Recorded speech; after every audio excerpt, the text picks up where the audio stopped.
Alrighty, macro perspective peeps. Got another great episode here.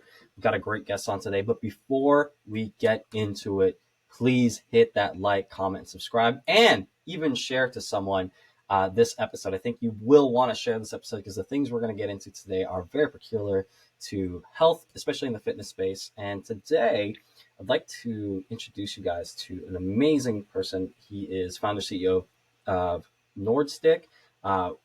Has a intensive history of being a physical therapist and also at the same time now really marketing in the fitness space and things like that.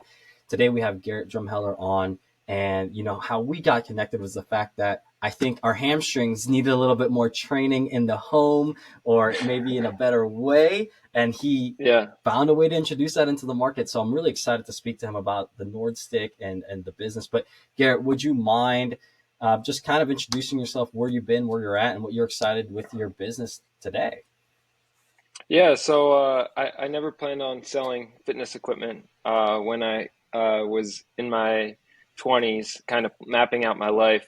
I was in PT school with the goal of trying to get into pro sports and either be a physical therapist in the college or professional sports setting. And then 3 years ago, I found myself working at a Division I university in Western Pennsylvania.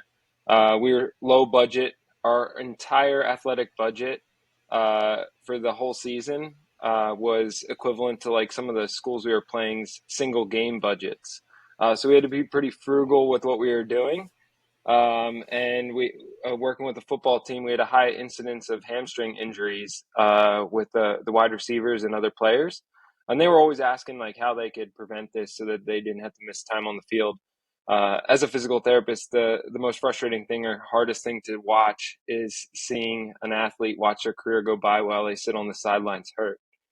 So I came up with a ratchet strap and a rolling pin design, prototype number one. This was like in early 2019, 2020. And we were using that. That was not the most comfortable thing ever. So we would wrap towels on it, tape on it. And it wasn't really the best thing, but it worked for the athletes. And then they were buying the same ratchet straps that I was using in the training room. Then over time, my fiance drew a script, drawing up for something that became the Nordstick. She designed it, and the rest is kind of history. I bought 300 units to start off with the goal of we had 150 guys on the football team, and if I couldn't sell them online, I was just going to give them away to our athletes so that they could stay on the field and see the benefits of Nordic curls. I just saw like the Nordic curl was an essential exercise for all athletes, and it was really hard to do. You needed an expensive bench or a teammate to hold your feet, and friends aren't always reliable, and the Nordic benches was not in our budget, being at a low budget university. Little did I know this would take off, and 300 units sold in 30 days, and then we bought 3,000. 3,000 sold in 3 months, and then the rest is kind of history. Having sold 100,000 plus units since, and helped a lot of people solve this problem that was training their hamstrings and doing the Nordic curl at home. Holy Man, crap. that's That's a beautiful 100,000 story. 100,000 units, or is that over that at this point? Over that at this point, but we're only 2 months in or 2 years into selling. So yeah, Wow. we've been growing at a pretty good rate. In your wildest dream, did you ever expect something like that to happen? No, when I first bought that 300, my dad's a successful business owner, so I kind of wanted to prove him wrong, that any knucklehead could start a business. So I was like, if I could do this profitably, that would be great. And then, like with anything, I just wanted to be the best and provide the best for the people that I was serving. So I dove into the business side of things a lot more and the marketing. And that's why I left the physical therapy world, because I thought I could make a bigger impact creating products or affordable solutions for people so that they could get the exercises they wanted at home and not have to give up the things they love or sit on the sidelines and watch life pass them by. I mean, Beautiful. that's so beautiful. I'll be honest with you, like the Nordstick in itself, like I've been doing Nordic stuff for a long time, right? Being a college athlete myself and having knee issues, I think the Nordic, I think fixed. I think it fixed Yeah. like all my knee issues. Like whatever issue you have, I can always send it back because I had like a PCL issue. I had an MCL, an Yeah. LCL issue, and I think a lot of that got fixed. The hardest thing about the Nordic is for those listening, you either have to have someone hold you down, have like a barbell set up, or what's even more inexpensive, super expensive is like, yeah, have the flat bench or get like a Nordic itself, like a GHD in like the CrossFit space. But those are like upwards of $500, or you get like the Franken Hyper, which is like a Nordic and then like a reverse hyper. And it's just like, it's a freaking tank. And if you're trying to do workouts at home, it's like you can spend 500 plus bucks just to get a tank in your garage at home just to do two movements, let's just say, right? Mainly. It doesn't Yeah. really make sense. And the fact that when you introduce the Nordic, I mean, a lot of that stuff that I was going through at the time, 2019, 2020, 2021, a lot of that ATG stuff, Athletic Truth Group, Ben Patrick, Knees Over Toes, that really fired up a lot of that. And I remember like seeing yours was there, bought it. I'm like, dude, this is 1/10 the price, 1/10 the Yeah. price, one Yeah. tenth the space or 1/20th the space, and I could bring it anywhere. And I remember being able to do Nordics at just my house easily, even if better. And it's honestly been a game changer. I'm so happy that I'm being honest. Like I really thank you for bringing something like that to the market, because at the end of the day, I was thinking about it, I'm like, why was I so dumb buying like a $500 piece of equipment that I can't even do anything with? And now I Yeah. can take it to the gym. I can take this to my door. Like I could. And COVID was happening at the time. I was like, I love Nordics, but no one can help me out because like I have to stay at home, and no one can hold me Yeah. down. Like it's all I, that. I, I really appreciate that, because yeah, we still get those trolls in the comments that we're charging too much. But if people really saw how much it took to get these products made, developed, everything, I am not focusing on profit. I'm just trying to keep the lights on so that I can continue to make an impact and provide people the best equipment possible at an as affordable price as possible. And I saw the exact same thing that you saw. Elite exercise and performance shouldn't come at an elite price. It should be accessible to all. And that's what I was trying to solve with this product, and then our future products and what we're coming out with in the future, even after today, is we're just trying to make fitness more affordable for everybody. And we're trying to encourage people to do the meaningful things that will make the impact they're looking for, so that they can say yes to life and have a more fulfilled life, not letting it pass them by. Too many people in their 20s, 30s, and 40s, being on the physical therapy side of things, say no to doing things because they're scared of getting hurt, or they don't think that they'll be able to do it. And I'm in the camp where I'd much rather try and fail, and then live with the regret that I didn't play pickup basketball, or I didn't do that thing for all those years that would have been so meaningful to me. So with this whole company, our bigger movement going forward is to try to encourage people to get back in the game of life and do the things that they want to do, because you won't be able to do it forever. Yeah, yeah. So you mentioned the hamstring issues that you were noticing amongst those like high level athletes, right?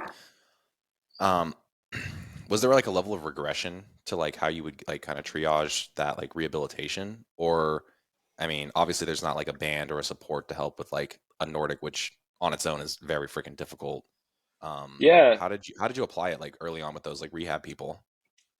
Yeah, so the Nordstick was designed more from an injury reduction standpoint, trying to make sure that these athletes didn't get hurt in the first place. A lot of times, hamstring injuries occur when people get to top speed. So we were seeing them happen when our wide receivers were getting like 10, 20, 30 yards into their route. And it was a lot more, or that's when they were actually getting hurt.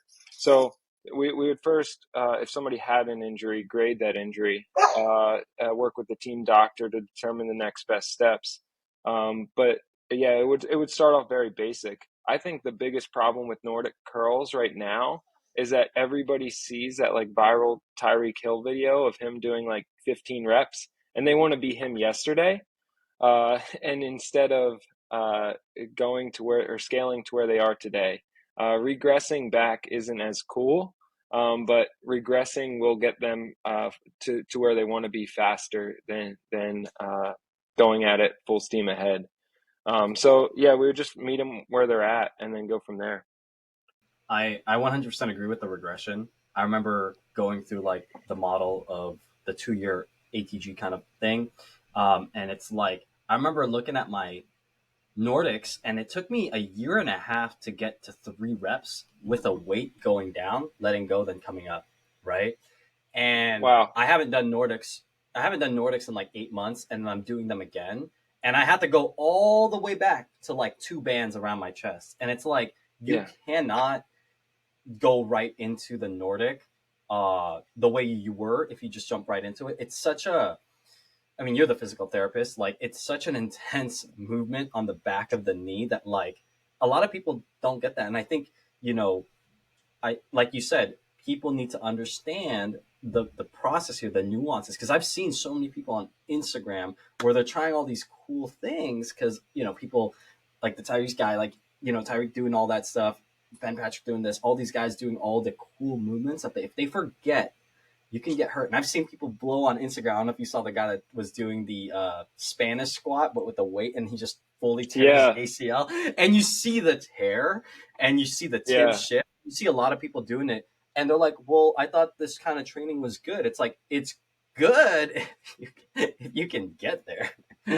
Yeah. I tell everybody, like, Nordic curls are the pull-ups for the lower bodies, or for the lower body. And Mm. it would be crazy to think that everybody could jump right in and do a strict pull-up from the start. But for some reason, it's acceptable, or in people's minds, that they understand they can't do a pull-up right off the bat, and they have to use these regression techniques. But for Nordic curls, they think that's not the case, and they jump right into it. And then, unfortunately, they have a not as great experience with the product or the exercise, and then they stop doing it. We're actually launching a program in the next 2 weeks that's going to guide people from couch to Nordic curl. It's a 10-week program. And I'm almost tempted to not give people access to the second and third phase until they show they can provide or do the first phase. Because I think people are just going to jump to the fun stuff in phase 3, and they're going to miss all that foundation, and they're never going to actually have the positive experience that I want them to have with the product and the exercise. And I don't care if they use my product. I just want them to do exercises that allow them to get back to doing the things they love. But yeah, so we'll see how we do that. I just want, yeah, we'll have to see how we get buy-in with that. That's an interesting, like, kind of claim of like the lower body's pull up, the Nordic curl. I like that. That's like, just catchphrase that, trademark it, Yeah, good to yeah, go. yeah. But now It's it has me interested on like phasing it, because, or how long would that program take, out of curiosity, per day? we have it at 5 to 10 or 5 to 15 minutes a day. Like, when I was a physical therapist, the one thing that I found is, like, people want to do other things with their life. They don't necessarily all want to exercise.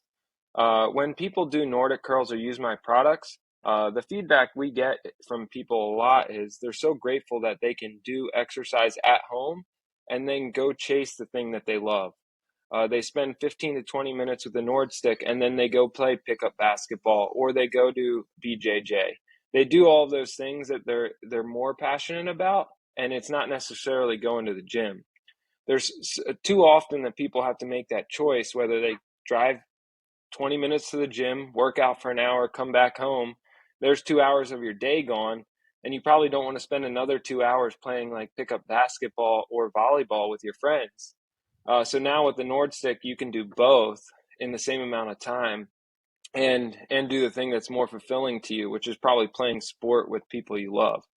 And that's a That's really cool thing about this yeah. exercise and the movement we're pushing for.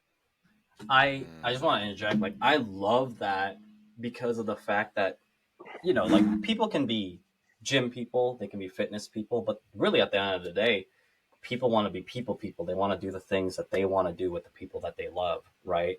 And it's so funny that you're talking about just doing 15 minutes of this here and there, 15 minutes a day, go do your sport. I just saw a post. I don't know if you saw this. I don't know if you guys saw this, but it was like something about pickleball, because pickleball is becoming this new movement in America, and they're saying that Yeah. there's 60,000 recent injuries, and they're upwards of 3.5 million in healthcare, or up to 30 million. They're saying 60,000 injuries per month over the next 12 months because of pickleball. And you're seeing in the video people doing twists and turns, and it's an older person, probably from that couch, to pickleball, and they're doing like an ACL tear, an LCL tear, an ankle issue. And it's like, I want those people to play pickleball, but they also got to realize like they might need to do some Nordics to get back up to the game speed of pickleball, because pickleball can be real dangerous. Yeah, I use the analogy all the time in clinic when I used to work is like, you wouldn't think that you could run a marathon tomorrow if you don't run it all today. And that resonates with people because they probably don't want to run a marathon, but they're like, yeah, that wouldn't be safe. I would be hurt if I tried to run a marathon tomorrow. But that doesn't relate in any other activity. They think they can jump back into the sport or activity they love at 100% and go from 0 to 100 really quick. And that's when injuries occur. And that's what keeps physical therapists in business. All I'm asking for is 10 to 15 minutes of their day, 3 or 4 times a week. And I can make sure that they can go safely chase whatever they want. It's not going to be 100%. You can't prevent all injuries, but you can reduce your risk by having a general level of preparedness that helps the individual be ready for whatever comes up. When somebody texts you at 6:30 on a Friday night and says, "Do you want to come play pickup?" I want people to be able to say yes and not say, "Oh no, that's going to make me sore all weekend." Those are the things that like we're striving for and trying to push people towards in the future. Easy. So it seems. I mean, Yeah. the the analogy of I think too, like, okay, the way I would kind of triage using this piece of equipment is, I mean, it's 10 minutes of like the warm up for the lower half. I mean, is that supposed to be a daily action item or checklist, or is it like a weekly phase of like 3 days a week? Like how much Yeah, is required in that program? yeah, usually like research shows you don't want to do this every day. It's an extremely strenuous exercise. Eccentrics, it is true eccentric overload for your hamstrings. And what I mean by that is you're lowering down through the eccentric phase of the movement with more weight than your body can actually handle.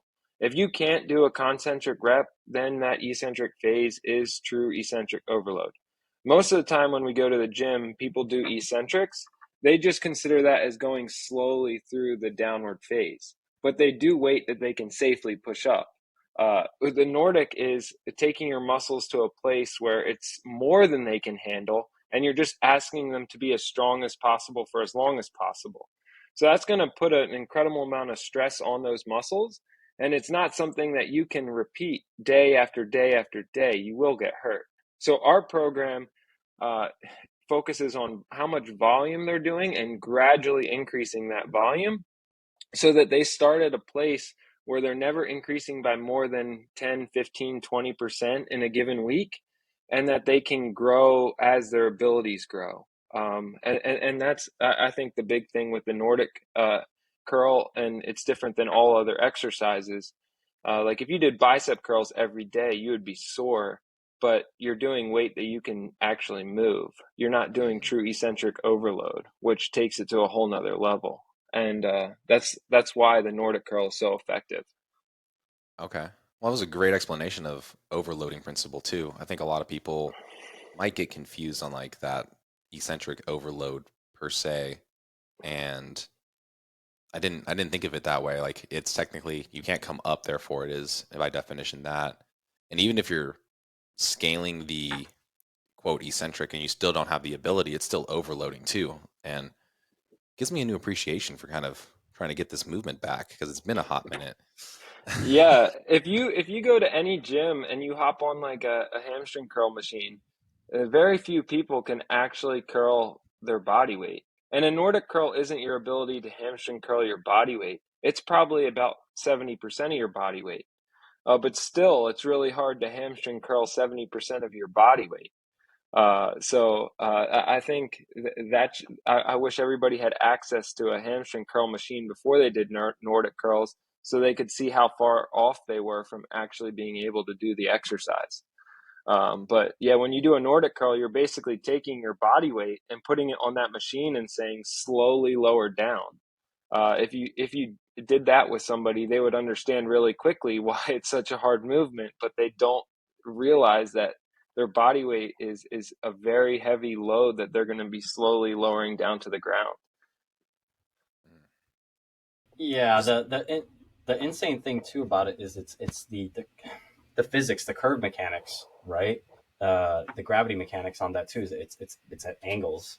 I'm not Yeah, really great at biomechanics. I'm not the best here, but like I remember something along the lines of like for every angle, it just gets harder and harder, and it extremely overloads at those lower angles. And it's like the same thing with like uh, when you use a barbell on a landmine, right? It's technically it's a 45-pound barbell, but because of the angle, it's different. So it's like those different angling forces, and to put that all on your knee and the back of the knee, right? The PCL and the ACL kind of being like that, and the LCL and MCL kind of being like here. It's people need to be very chill, be very relaxed. yeah, Don't yeah. don't go into it becoming a superhero. Yeah, you're exactly right too. And one other thing that's important to note, the taller you are, the longer that lever is. So it's actually going to amplify your weight even more. So taller athletes struggle with Nordic curls more than shorter athletes. Just like if you were to hold a sledgehammer at the bottom versus the middle, it's going to feel a lot harder when you slowly lower it down at the bottom versus the middle. So when you're thinking about weight and length, like that's how you get torque, and torque matters when you're doing this exercise. So as you lower through that range, it's going to get exponentially harder. We created a band that was super scalable called the Nordspotter. It has 25 levels on it, so psychologically you can climb the ladder each day and progress through the movement. But I truly believe bands are the best ways to regress this exercise, because as you go down in the movement, the band's assistance increases. If you've ever pulled on a band, you know that the further you get away from the beginning, the harder or it's going to pull back at you. Same exact with this band. You put it on the top of your door, it goes around your chest, and as you lower down, its assistance is actually increasing as the exercise's difficulty gets harder. So it's a match made in heaven, and it's one of the few places in the fitness space where bands provide accommodating resistance. When you do pull-ups, the band doesn't necessarily provide the most assistance at the point when you need it most.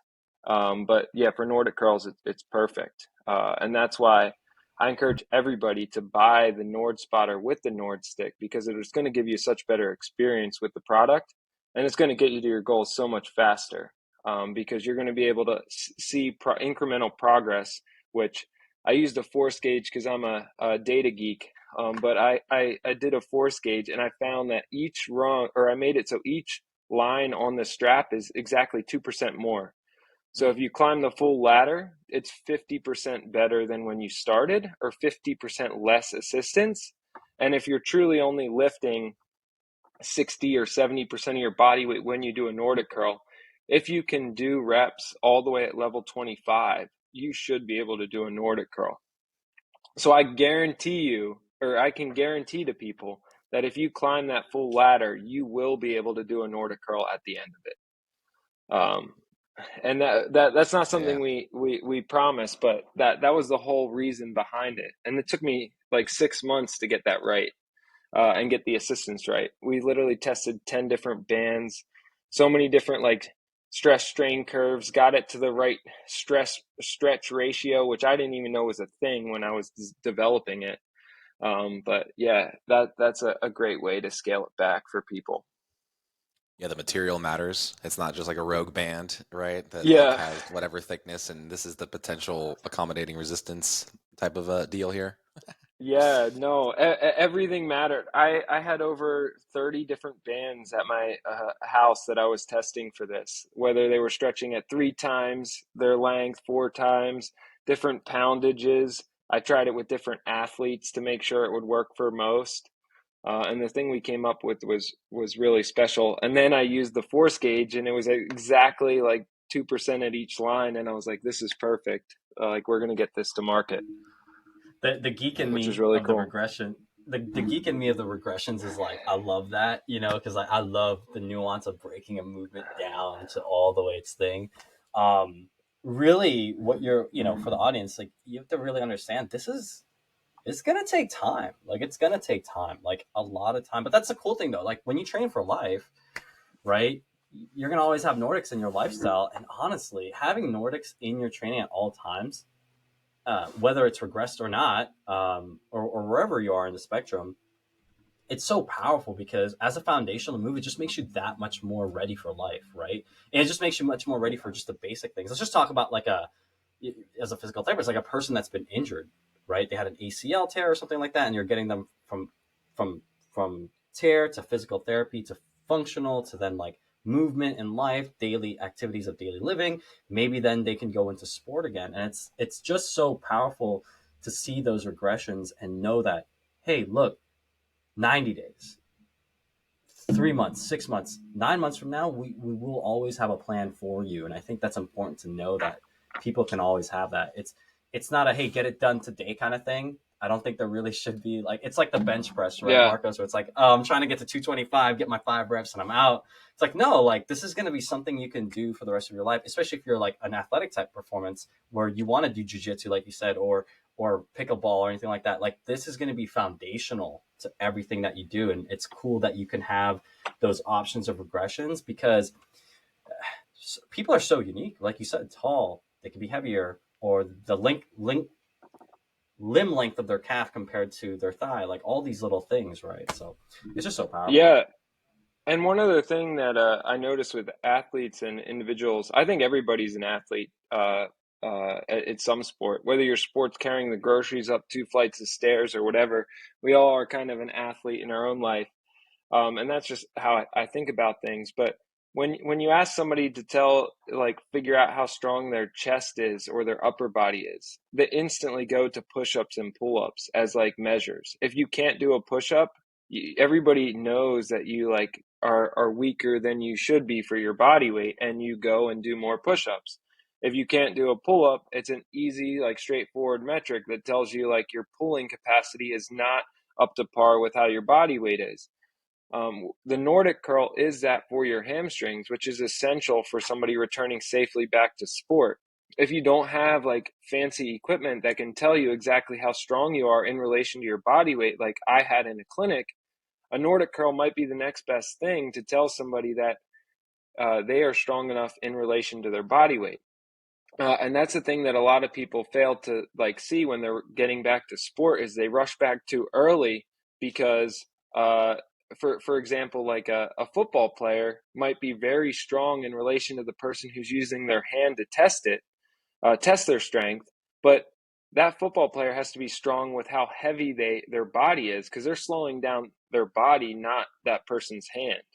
And a Nordic curl does a great job of showing in a few seconds how strong you are in relation to how much you weigh. And that's just going to make a much more safe and resilient athlete on the field. I really think you're good. I think the Nordstick and your progression systems, and Garrett, like your business, I think Marcos talk about this, is like it's more than the commercial. I think you're going to change how strength and conditioning rooms will be. I really think so. I think you're going to That change the way D1 athletics will be. I think you're going to change the way professional sports are going to be played, how people get return to play. But at the end of the day, I think what you said too is I think you're going to change the home gym, or the home fitness, right? I think Nordstick at one day needs to become a common house name, in my opinion, just because of the fact that you're right. Like, yeah, we can go ahead and do some push-ups, we could do some pull-ups, but there's so many people out there that are dealing with knee pain, dealing with lower hamstring or lower back pain that's coming from the hamstring or some ankle issue. And I think what you're saying there is like having this system, whether it's in a PT clinic, at home, in the D1 space, wherever it is, like I love your message. I think we need to keep getting it out there. Yeah, and I hope that as it grows in or continues to grow in popularity, for the longest time over the past 15, 20 years, the Nordic curl's been held out of exercise programs because it's impossible to think somebody would have access to a Nordic bench or have a friend reliable enough to hold their feet. So when personal trainers and would program exercises for clients, especially if it was remote, they would never want to put that in because they didn't want the athlete to not be able to do something that they were giving them. And now for $35 to $40, that's taken away. You can do that. And that's why you see online more and more people doing Nordic curls, because it's just so easy and there's no longer any excuse to not include it in. And I have personal trainers and people reaching out to me every day trying to get deals for their clients so that they can start incorporating it into their program. And that's when I know we're starting to make a change. And that's really exciting to me, is they're trying to get this equipment in, and now they're able to give their athlete the truly best program that they can come up with instead of the best for what they have. And that leads into like the second product we made, which was the OmniStrap, which I came up with the OmniStrap. I'd actually been using it with the football team for a few years before we launched it. And it was just, I wanted no excuses for somebody to be able to do the exercises that I prescribed them, whether they had only dumbbells, kettlebells, bands, cable machine, whatever it was. I wanted to create a product that attached to anything so that they could do the isolation exercises that I wanted to do with them. And that was the whole goal behind that product. And now people, regardless of the gym that they're in, when they're traveling, whether they're at home, that all they need is some sort of weight, and they can attach to their foot and do leg extensions, leg curls, hip flexion, hip extension, tib raises, anything you want to get a great isolation workout, and then go do the compound lifts, which are super important as well. Mm. Uh, it's funny because I was literally in the market for your product and I didn't know that it existed because, as I see Yeah. that it also like attaches to cables. So I'm like, oh, okay, well, looks like I'm about to have a bundle here. Yeah, and that product's like truly special. That is like, I'm so excited for more people to get that product, because that takes like the worst thing ever is when you go to the gym and you're like walking around a new gym trying to find out where this machine is or that machine is, or you're traveling for work or for pleasure and you get to a hotel gym and you show up and there's nothing there, and you're like, Yeah, okay, there's a 25-pound dumbbell. I gotta like make this workout work, I guess. And then you like deviate from the program you're on. And it's like, no, throw this small ankle strap in your bag. It is super compact and easy to bring anywhere. And now you have no excuses. Like whatever the gym or the place you're going to has, you can get a good workout now, or a better workout than you previously would have been able to have. It may not be perfect, but it's going to be better. yeah. And yeah, You open up, like you just said, the isolation movements that again, we know there's probably a rack running from 5 to 50s at most hotel gyms, and there may or may not be like a cable machine and like 3 pieces of cardio equipment. So like yeah, for such an easy ask of, well, for us, our patient base that we work with, that is a brilliant solution. And best believe this is probably going to be blasted to my traveling people, because I can't tell you how many times like, well, I can't really do the leg extension or the hamstring curl exercises for today. It's like, all right, yeah, now I have no excuse, and that program or that swap becomes so easy for, yeah, like you said, like $50. And also, if they do have the cable machine, the versatility of it being like the ankle straps where they can throw in like the glute dominant stuff or the reverse crunch.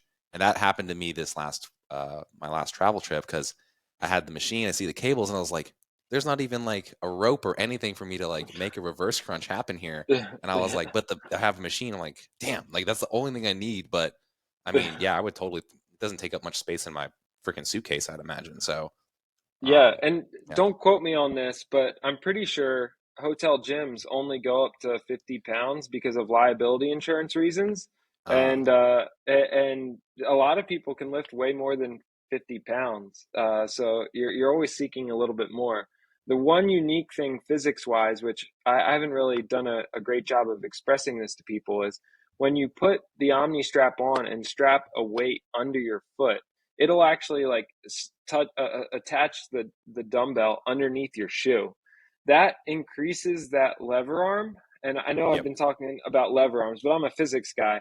So that 15, 20 pound dumbbell now feels so much heavier, because when you're doing a leg extension on a machine, Mm-hmm. that bar or that point of resistance is like lower to mid shin. Yep. So you're just adding 8 inches onto that torque equation, and 15, 20, 30 pounds is more than enough. I have never seen anybody do a leg extension with an OmniStrap with more than 50 pounds on it, because it's really freaking hard to do that much weight. I'll send you a video when I give it a go. Yeah, well, challenge accepted. Hey, remember, I love regress that. into it, Margos. Regress into it. Don't. No, I'm go. gonna build it up. I'm gonna build it up, Seamus. I'm Yeah, actually 10 week build up. Yeah. well, the whole thing, because I mean, my mom had a knee replacement, and she's been bitching about her knee for a while now, and I'm like, okay, I need to bring it to her, right? Like, and I've been looking for the solution of like the at-home gym, because they have a really good setup. We have dumbbells, CrossFit equipment, you name it. But that isolation work and the tib raises and all those things are things that I know she's neglecting because she doesn't have it there. She's not going to a commercial gym. So, Yeah. boom. All right, here you go. We had this guy on the podcast, blah, blah, blah, explain my case. And I'm like, here's what I want you to do. And I love the regression and the strap, to be able to help her build that up and just, again, do the negatives and like hopefully like kind of eliminate some of the knee pain, which is, kind of my journey now with fitness, is to help people move pain free, especially after a surgery, like you mentioned. So, yeah. Yeah, and when you're designing a home gym, this is something that I think about as a product developer. Like, the most people's budget for a home gym is like $1,000 to $3,000. And if you're only spending like $1,500 on a home gym, you're probably going to buy like a barbell and a squat rack and a piece of cardio equipment. Those would be like your three big purchases, and you blew through your $1,500. Like, you can't. Nobody would buy a leg extension or a leg curl machine and waste that money on just like one singular movement. When you have a lower budget, like, you want things that are more versatile. So I had to create products that were not super expensive, that you didn't have to ask like mental permission for buying. You could buy, and then you would unlock so many more exercises in your gym. So that was the whole thing behind like why we're trying to stay at a cheaper price point. Is I don't want your home workouts or any workouts to sacrifice just because of a few dollars. There's a lot more to life than that, and I want you to make sure that you can get what you want out of your workouts so you can go do the other things. Even group phys classes such as CrossFit, if they're looking to get a little different flair for some of their members, like, all right, let's say a class is normally running, with 16 to 20 people, and you eventually drop, whatever, $400 or $500 to have everybody have the ability to use something like this. Now you've opened up a whole new area that they haven't touched really ever, because we know Yeah. they're going through compound movements and full planes of motion. But I mean, to me, I look at that as like, man, that's like that's an easy ask for something, you know. And I think your price point makes sense to help, again, a gym owner add just a little different flair, add like a different part of the session without taking up footprint, which is another big Yeah. thing with anybody's space, right? Yeah, and that's what gym owners and like as personal trainers, you're always trying to like add a little bit more to the people you work with so that they stay bought in and engaged. It's really hard to convince people to do the same thing over and over again for years on years. So those little tiny changes that we can add in to augment their training can really help. And it also provides a ton of benefit just by doing or adding variety into their workouts. Hmm.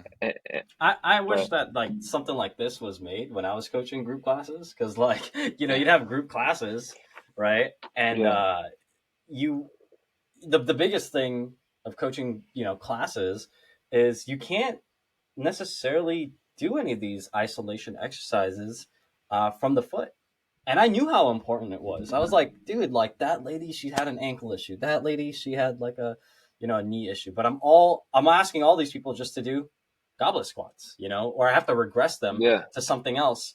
And that's the only thing I could do just because I was so limited by compounds or by just things that were like basic. And it's like, how much more could I have elevated their experience and personalized it, even in still in the group setting by going, hey, strap this in. And I played with the OmniStrap, strap this in, wrap it, boom, you're good to go. You can do hip flexor stuff, you can do hamstring curls, you can sit on a box and do knee extensions. And it's like, dude, they would have been so much more bought in. And they're like, man, Coach Seamus really made sure that he knew about my knee issue because I would coach group classes, but I had to make so many modifications in a group class, right? All right, guys, for the knee issues, you need to do this. For these folks with the ankle, we need to do this. But how much more could I have gotten in there and really made that personable in that community? Because we had a Yeah. small piece of equipment. I really think it could be such a big impact to the point that the relationship between the trainer and the coach, whether it's personal, semi, or group, could just be augmented so much by just a small piece of equipment. I really think that I'm like thinking about my coaching days and I'm like, man, I really wish I had this. Like would have killed. Yeah, yeah, I see that so often. Like I was a physical therapist, I was a strength coach. I worked as a strength coach in the D1 or D3 university. And yeah, you're constantly designing the workouts for the team around the equipment that you have. Mm. Instead of designing the workouts for like individuals for what's best for them. Uh, you are trying to give them the absolute best, but you're ultimately limited by what equipment you have. So the less you have to sacrifice, the better results you're going to be able to get, and ultimately, like the better program and experience for the individual you're working with. And the beautiful thing too is it's not a big ask. Like I know when I was working in gyms, if we were to say, hey, like we want to get new equipment, let's just say like a bunch of like weight or like benches or whatever, right? Because we want to upgrade. It's a big ask because it's foot space, right? It's foot space, right? You got to have the rack, you got to have the barbell. It's like I think someone did the math. It's like 6x6 to like work out with a CrossFitter. But if you decided to just use kettlebells, it's not a 6x6 space anymore. But that dumbs down the quote unquote waters down the workout because now you're not doing barbell stuff, where a lot of people might like barbell stuff. Now you're just doing kettlebell stuff, but it saves the gym owner space. Now instead of 12 people in the class, there's 24 because you have double the space. I mean, think about it from a business perspective. Any gym owners in here or people that work out in groups, like, oh, we don't need to buy 10 hamstring machines. That's going to cost us $40,000 and 40% of our, gym space. I could do hamstring curls with Yeah. this strap right here.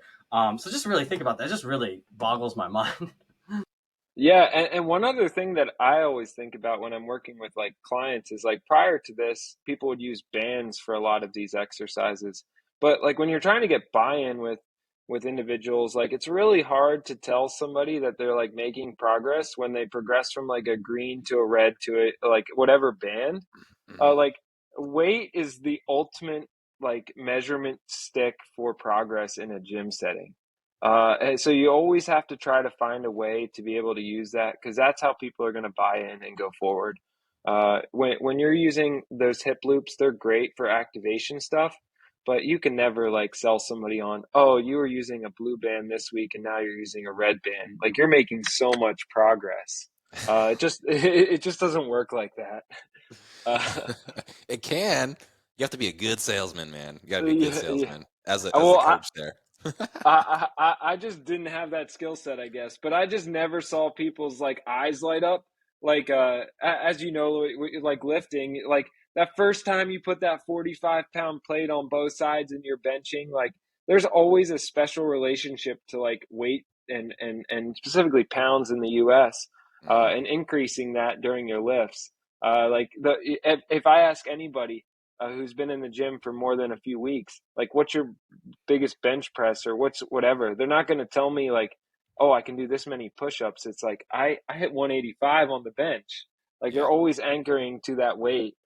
So psychologically, I knew I had to have something that you could attach weight to, because that's going to be the way that people are going to buy into it. Yeah. So true. I think you're right. The measuring stick for most people's psychology is definitely not color coded to Yeah, that thing.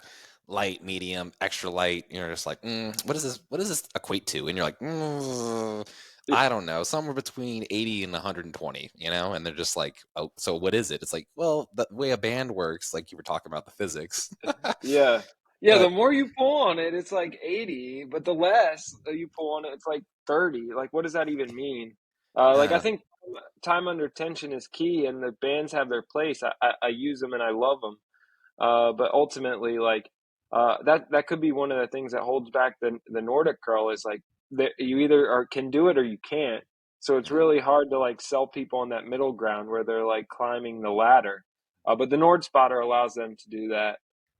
But with weights, you can also do that too, which is yeah. cool. No, I think you're right. I was just pulling your chain, Yeah, man. I yeah, definitely have seen more people will relate their squat number to not their, their eccentric overload drop set with the little things that hook over the barbell down. Like, oh, I went down with, 400, but I came up with yeah, 315. We know that's the case. We're all yeah, ego driven at the end of the day. But yeah, yeah, the the solution for travel and the solutions that you keep on like thinking about that has utility and value, and not allowing people to kind of have an excuse for not training, right? Um, yeah, yeah, I mean, yeah, like it's like it could be a staple. It's part of the training, and I think again, once you've, I think most people have like a warm up routine, right? And I look at this movement as like a primer. Like I'd like it to be always there, getting the that overload, or maybe it has to be at the end because I'm going to be too taxed, to kind of get that eccentric overload. Probably makes sense for it to be at the end. But I yeah. don't know, like I'm always tinkering and having fun, and again, new challenges, new movements, and dang it, now I got to try to get 15 lower body pull-ups Yeah. at some Yeah. point. Well, yeah. And I mean, I've been in a gym for the past 15 years. I love working out. I love lifting weights and chasing new numbers. The hardest thing for me always was like, as a physical therapist, coming to the realization that like everybody who came to me didn't necessarily want to like lift weights. They just wanted to go do the thing they love again. And whether you're that like that's your goal, or your goal is to lift more, have a bigger squat, like it doesn't matter. I want to help both of you. And the more or as I age, I'm more falling into the other camp. Like I go to the gym 3 days a week now, and I'm trying to find 3 days a week where I can play like pickleball, tennis, spike ball, volleyball, pick up basketball, whatever it is. Like I want to engage in sport again and feel like a kid again, in my late 20s. So for all that time, I was trying to spend more time in the gym, and now I'm trying to get out of it and to compete again. So I'm really making products to like help myself Uh, feel that I we have love that. no desire to idea be what that athletic is. again. Yeah. Yeah, you're making a product for. Uh, No, I love that because I teach that literally. That's what I try to teach to people as a coach. Like I'm obsessed. Like you're super obsessed about making the best product for the Nordic, the OmniStrap. Like I'm obsessed about getting people results, but I'm obsessed about getting people results where this is like literally autopilot, right? Like it gets to the point that Marcos and I talk about this so much. We don't coach. Like I don't coach fitness. I don't coach nutrition. I feel like I coach someone changing their identity to become someone that trains, that eats, that sleeps in a way that's so seamless and integrated into their life that they don't even like care about fitness or nutrition. It's just part of who they are. So then they can do the things that they love. I know the biggest thing like in nutrition, Marcus and I see is like they want to travel. It's summer. People want to go to Italy. I'm like, all right, go to Italy. And they're like, well, I'm on a meal plan. I'm like, no, not during the time you're in Italy. Go do your thing, like yeah. or they're Mhm. like they're traveling and they travel for work. They're like, Seamus, how am I gonna work out? I'm like, well, here's a solution, the OmniStrap, like Yeah. I want to get to the point where it's so integrated into their life that like it's I think when people obsess about the thing, right, you're coming at it with a solution that's so counterintuitive. It's coming from like left field pretty much. Is like all the market knew was reverse hypers, GHTs, Franken hypers, things like this that were like to do this movement, you felt so enamored to be like, well, do I have to find a specialty gym? Like, I know for myself, for example, Usually. like I had a lower back injury, and I went down a rabbit hole of like, oh, you have to have a reverse hyper, and then Rogue came out with a Scout hyper, and I was like, oh, you can fold it up. Oh, it's in my office right now. Perfect, cool. Like, I can Yeah. fix my lower back without having to, like go to a specialty gym or like doing hours and hours of physical therapy. I fixed my back in like 3 sessions with that thing, and it's like it's such a big part of my life. But like, really, at the end of the day, it's like, no, we just want people to do these little things so that they can go be their best self. I don't want you to be a gym person like me. I don't want you to eat like me. I want you to be the best you can be. Yeah, that was the big breakthrough I had as a physical therapist, is when I finally realized that when people would come to see me and they would say like, I have knee pain, can you fix it and make it better? And I would say, what are your goals? And they would say, to get out of knee pain. But at first I accepted that but that was never their goal. Their goal was like the thing that they gave up that they once thought was their identity, or that thing that they were trying to get back to. And a lot of times people don't believe that they can ever get back to it. But as a PT, I was more showing people that they could do things than actually doing things with them. And that was the cool realization, and really transformed like who I was as a PT and the results I was getting, when I really cared about getting people, or getting it deeper into their why and what made them tick. And yeah, then people really got to get a better human experience. Man, the growth of a coach. Garrett, how old are you? 29. Oh, snap, man. Yeah. I mean, I guess, well, finally the oldest one in the freaking room. This is amazing. When's your birthday, Garrett? When's your birthday? When's your birthday? May 28th. Okay. Okay, so He you just turned turned 29. 29. Happy birthday. All right, cool, Yeah. cool. Like, I think we're Yeah. all happy, hungry We're 29, all 30-year-olds in here. Yeah, we're all Yeah. having the same realization, Garrett, because like, I mean, what you think you knew to apply then is like completely changed as we're transitioning into these years of the 30s, And what you just mentioned about like changing your thinking, changing like the scope at which you're approaching these people, like their why behind it, is definitely something that has been far more obvious now. And obviously, like, I don't think you have kids, right, Garrett? No, I have a dog though that I'm obsessed with. So a lot of the things that you've been mentioning have been like resonating with me because I don't have like an athletic endeavor anymore, but I want the ability to go kick the ball around, throw the ball to my son, you know, literally not throw my back out on the deadlift day the next day after literally throwing, a couple hundred balls for BP, which happened like a couple weeks ago. I was like, are you kidding me? Like swinging a fucking wiffle ball bat and throwing wiffle balls like caused my issues.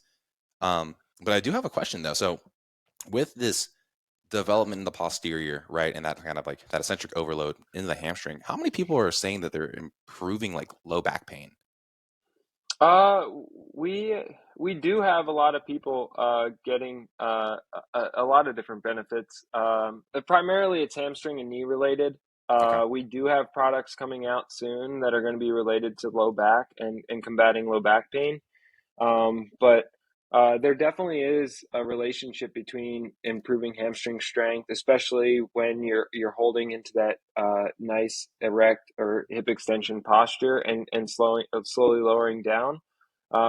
A lot of times, though, it's hard for somebody with low back pain to think about doing a Nordic curl, because it's a relatively strenuous exercise.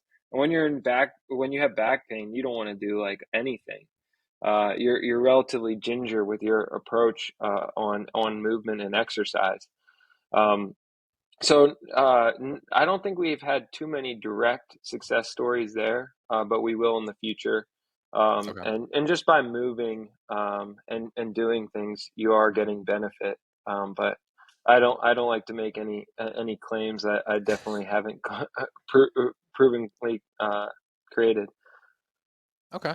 No, no. I mean, because I always hear the excuse like, "Oh, my hamstrings are tight and it's pulling, and my low back now has issues." Right. So that was my where Yeah, I was getting at with it. Yeah, there's definitely a correlation between the two. And I think a lot of times, like when people perceive tightness in their hamstrings, they're actually weak. And it's a body's defense mechanism by increasing tone in the tissue to create that sensation of tightness. But yeah, like going, I know we've kind of hit this over and over again. It's really hard to train your hamstrings. Yeah. Like you need a leg curl machine. Like deadlifts are great, but you need good technique. And a lot of times, like we don't have the best technique, so our low back does the heavy lifting. So like Nordic curls are one of, if not the best ways to strengthen the hamstrings. And until the past few years, it's been hard for people to do them. So I think like everybody has complained of tight hamstrings for all this time just because they probably were weak. And there was just no way for them to address it. I also think too with like the OmniStrap, like the hip flexor lift, like a lot of people have low back issues because it's a hip flexor issue, right? Yeah. It could be a QL issue, and I think introducing like a hip flexor lift, like I love that with the being able to grab weight with your foot. Honestly, is like a whole new universe, and that to me, when I started doing that for my training, I honestly felt like all the issues that I've had from wrestling all the way to college and doing jiu-jitsu, because you're kind of in that tight position, and any kind of runner that any type of runner, sprinter, change of direction. I mean, pretty much all sports it all comes from the hip, right? And your hip, people have this tension. They're like, well, my hips are tight. My hips are tight. What do? I got to stretch it, This, right? yeah. Coach says to stretch it. And next thing you know, it's like, it's just reinforcing that signal of tightness and they just get tighter and tighter. They're weak. And having Yeah. more stable hamstring, having a stronger hip flexor can correlate to helping that lower back feel more stable and not have to take on the load because now the whole unit from the foot down or the hamstring, the hip flexor at least, is telling the back, hey, we got this. You know, we're good. We're not strained. We can pull the knee in a sprint. We could change direction, and we're not going to get strained. We're stable. We're cool. And I think having those products there is super key because I don't think anyone's ever really thought about it to simplify it like that, right? Yeah. Yeah. No, I agree completely with what you're saying. And yeah, hip flexors are another muscle group that's hard to strengthen. Like our bodies, and if you look at everybody who trains in the gym, they're going to be strongest in muscles that are easiest to train. And the muscles that are hardest to train will ultimately get sacrificed. And yeah, hip flexors, hamstrings, those are like two groups that are really hard to train. Um, Quads are easier, chest is easy, back is easy. Like those things are things that we'll never neglect. And because we can see progress, it's fun to train those muscles. Don't forget the glute med. That one's a Yeah, personal favorite of like week for me. Yeah, yeah, yeah. Well, yeah. the That's other one. thing too. Oh, sorry, you go. No, the other thing too was like with the OmniStrap too is like you're getting all these like specific stabilizers in different ways, right? Machines are fixed, right? It's a free weight, like it's a dumbbell, like it's a dumbbell in the hand, dumbbell in the foot. What I like too is like, yeah, you got the hip flexor, the hamstring, glute med, even like the tib, right? The tibialis anterior, being able to do like I've had so many ankle issues. I know way more athletes have had ankle issues like basketball players. I mean, you've seen probably basketball players roll their ankles, still play, the game, Yeah, and it's like being able to create strength in that lax joint or that lax like connective tissue and being able to like do ankle circles. Honestly, those for me when I was playing with the OmniStrap or like other tools like that, it's like ankle circles, tib lifts. I'm like, man, I feel stable from the ground up. I don't feel quite frankly like it wasn't until 27 I felt like an old man from the hips down. I felt like I felt like super unstable. And yeah, when you look at me, you're like, oh well, he's a wrestler, he's a jiu-jitsu guy. He should be per- performance bound. He's great.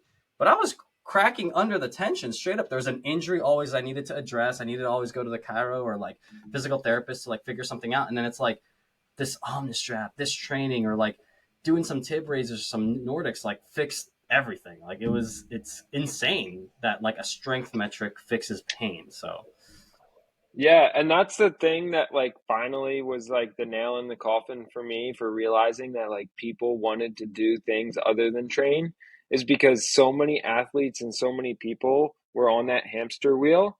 And right when they got good enough to return back to doing the thing they love, they abandoned everything that was getting them there and Hmm. they went and only did the thing that they loved. Like I was guilty. I was a high school soccer player and the college soccer player, and I was constantly on that hamster wheel. But right when I got the okay that I was good enough, I went 100% on the field, and I was right back 6 months later. And I became a PT because I had this amazing relationship with these PTs who would get me back on the field. But it's like you get back to right when you're good enough to do the thing you love, you chase it at 100%, and you abandon all the things to like keep you on the field. And that's when it's like, yeah, people are really potentially not just training for the ability to train more. They're training to do other amazing things. Can I ask real quick, and Marcos, you can. Maybe, I know Yeah. we're at an Yeah. hour here. We could start finalizing, but can I ask, like, with this equipment and stuff like that, um, you being a physical therapist, you having relationships in these rooms, do you plan on doing more studies on this stuff too, just to really show people like these studies quantify these equipment or these movements? Because there's only relatively a few studies on the TIB. Now there's more. A few studies on the Nordics. The Nordic ISO, like everyone loved that study, like that came out like a few years ago. But we know that like to support this movement, a lot of, just quite frankly, a lot of businesses, a lot of coaches, a lot of strength coaches, or even football coaches, or even the higher ups, the administrators, they're like, "Show me the study." Do you Yeah. plan on being able to get into that world a little bit more? Yeah, I would definitely support it. And I would support anybody who wanted to do a study related to this thing. I've just found out, like growing this business and getting to where I am today, I can only do so many things well. And Yep. that list of things that I can do well is dwindling the more deeply I go into each topic. And I don't know if I could spread myself thin enough to do that and still maintain quality in other areas. My primary goal right now is to just get the product and the message to as many people as possible, because there is a lot of research to support it. And I just want to make sure that there's more people having it affordably and able to do it. And if somebody is watching this and would love to set up that study, I will support them in any way I can. And I do have a pretty big physical therapy network that could potentially make that happen. But yeah, right now my primary goal is like, how do we get a million people doing Nordic curls, and how do we Yeah. get 10 million people doing Nordic curls? Yeah. Well, it's kind of hard. Studies are hard. A person's like career is hinging on their premier study, their thesis that they're graduating with. So, they're not. I don't know. People are so like excited about looking at the TIB. Like Yeah. So Yo, we'll see how the it one goes. guy that like busted his MCL, ACL, and whatever, and then like basically showed that like montage video. I forget his name, but he was on the Mark Bell podcast recently. I mean, built basically using all the principles that Garrett's talked about, like building up the Nordic and building up his reverse walks and all these things that like are part of like ATG. So Jared obviously, like House. I think so. Was that his Yeah. name? Yeah. Oh, We've sent him he product. tore that. Yeah. Yeah. Yeah, he's amazing. And his story, he's a great guy. He's been using our products throughout his rehab process. We've sent him OmniStraps, Nordsticks, and Nord spotters. But he's a great guy. But yeah, I agree with you completely. He showed people that through the right exercise they can get back. Without And surgery on top of yeah, it. Yeah. yeah, Which was it's dumbfounding. amazing. Yeah. And Solutions, yeah, man, guys. I mean, Solutions. Yeah. obviously you saw a place to like kind of get into this market and you saw a need for something based on, again, just your observation and anecdote. And I think that's what a lot of people, fail to realize or try to capitalize on. I'm sure your prototype or your first version was, like you said, it was like next to nothing. It did the job, but it wasn't swanky like it looks now and fits under your door and all the little Yeah, bells and whistles. But yeah, it's yeah. crazy to think that, yeah, We even have like the next version of the OmniStrap, like with the one that we just released. We're already on like the next one and going into the next one. It takes so long to produce these products. Like we've had 7 different variations of the Nordstick, and we're always trying to refine it and get it better for the people that use it. So the one that like is sold today, we're constantly trying to make a better one tomorrow, and taking customer feedback, which was always really hard for me. Like when people would tell me that something I made stunk, I was like, oh, like that would keep me up at night.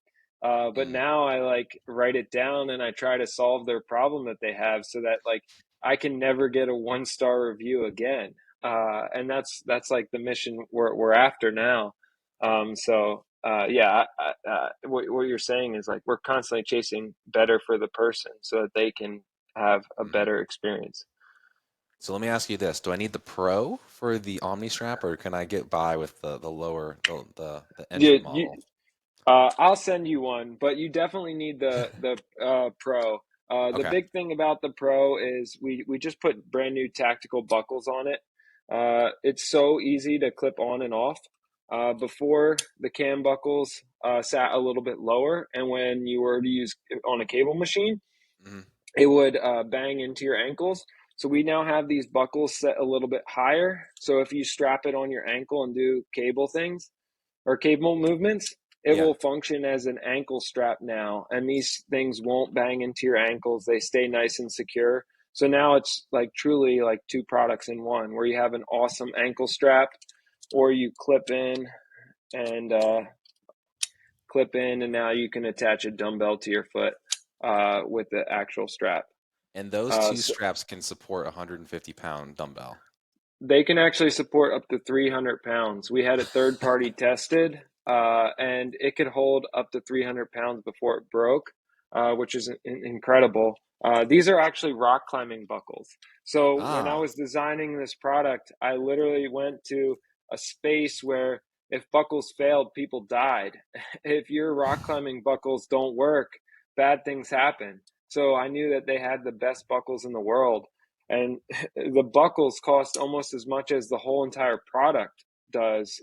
So wow. we just tried to create easy to use buckles that you could transition in and out of, and they were super strong and safe. Um, and that's where like all of our money goes, is to like the people don't realize it, but the things that make a big difference in safety and function. And then the one last really cool thing is if you have two of them, you can now connect two together and do like face pulls or reverse squats with them, Oh, yeah, so you which can is kind of get really that. easy to like Yeah. clip together, which is so nice to be able to do that. Before you had to like unstrap it and restrap it through a cam buckle, which maybe takes 10 seconds, but this takes two. So definitely a huge upgrade, and just material quality and everything is so much better. But you let me know your address, and I'll definitely send you one. Oh, I appreciate that, Wow. man. I would love to. I'll take one, but I gotta buy a couple things from you so I can support you Yeah. because Yeah. obviously you're doing amazing things. I'm not out here for not supporting small businesses like yourself because we are a small business, you know, Yeah, Yeah. and we get I, it. So yeah, yeah, I appreciate that. I mean, my mom, my aunt, my uncle, my sister, my cousin, they're the people packaging the product and sending it out every order. dang, We don't have a big team. It's like my entire family, and I brought them all in. I would never be here today if it wasn't for them and them supporting me. So every single order that comes in is touched by my family, and we're packaging it and sending it out to you and doing the best we can. My mom was creating products or putting products together on Mother's Day this past year. It was incredible. But we just try to do our best to make sure that we can get these products out as fast as possible. man, that's amazing Wow. and great That's story and family business touching all the lives and again, I'm sure they're probably sick of all the shipping labels that they've printed over the 2 years now. Yeah, yeah. Well, it started in my parents' dining room, and then it went to their garage, and then it went to a warehouse, and now we're like taking up the entire warehouse. So we'll probably need our own space soon as we continue to scale and grow. yeah. But yeah, it's been really cool. Like I got kicked out of the dining room for storing things. Then we went to the garage, and then now we're at a warehouse, and we'll go to a bigger warehouse. And it wouldn't have been possible without them helping, and our amazing customers who kind of believed in the same mission with us. We got to do the So photo, kind of like the photo of like Steve Jobs, Microsoft, like the one where it's like it all started like in a house, and we're gonna put you Yeah, in that category because it started in a house. That next thing you know, I really think like the Nordstick, like Apple, Microsoft, it can become a name that's so house common in the fitness world. That's the goal, because I think your goal is truly that, right? Making fitness so Bro, simple that Garrett, it's if you were there. around during P90X, like Tony Horton would use the fuck out of this product. You already Yeah. know. Yeah, there's So been so many versatile. missed opportunities. Like we started like selling after COVID. If we would have started selling before COVID, we would have gotten to so many more houses. And then yeah, there's been so many great training programs, but we're looking for the next one, and we're gonna kind of or constantly try to support whoever supports us. Love it, man. Seamus, anything else to wrap us up here? Nah, just honestly, guys, I just listening to Garrett, listen to what he said, just kind of wrapping up there with the family stuff and his mission and his kind of proclivity. I'm in 100% alignment, you know. Marcos and I are. When it comes to bringing you guys content, bringing you guys people that are important in these spaces of development, whether that's in business, fitness, or nutrition, whatever it is, Garrett is at the helm of that. He is literally changing of the old guard. We're looking at movement, we're looking at health in such a different way, but we're trying to create solutions that are not only affordable, but also practical, convenient, and can become something part of your life where you don't have to think about it. And I think being able to have that and have a thinker like Garrett, he is such a genius beyond just the Nordstick and the OmniStrap. It's going to go beyond this. And I think the movement is happening. It's being created and it's going to become household soon enough. And I'm just so happy to be here before that. But other than that, Garrett, is there anything else? Where can people find you? Website, Instagram, socials, all that stuff, just to kind of send them off here so that they can get anything from you. What should they be looking out for? What should they buy? Anything like that, just to kind of finish off. Yeah, thanks so much for having me on. And yeah, you can check us out at thenordstick.com. Our social media is the same. It's just the Nordstick on Instagram. That's the only site we're really active on. We're trying to grow a YouTube presence, so you could subscribe to support that mission. But yeah, give us a follow. And if you mention that you came from this podcast, we'll give you a pretty good discount code. Oh, well, I didn't even have to ask for it. We appreciate you. Yeah. That'd be Uh, pretty cool. yeah, that's great for everybody else looking for that. I know I'm about to use this product with a few people. Actually, someone that is rehabbing a knee thing and really needs to get back to competition ready in like 2 months. So I'm excited to get my hands on it myself. And Garrett, appreciate you and your time. And good luck with all your future endeavors and products. The one that you mentioned with the low back stuff, kind of interested to see what that'll look like. And until next time, guys, like, follow, subscribe. And if there's anything else you might need from any of us, drop a comment below. And we'll see you all very soon.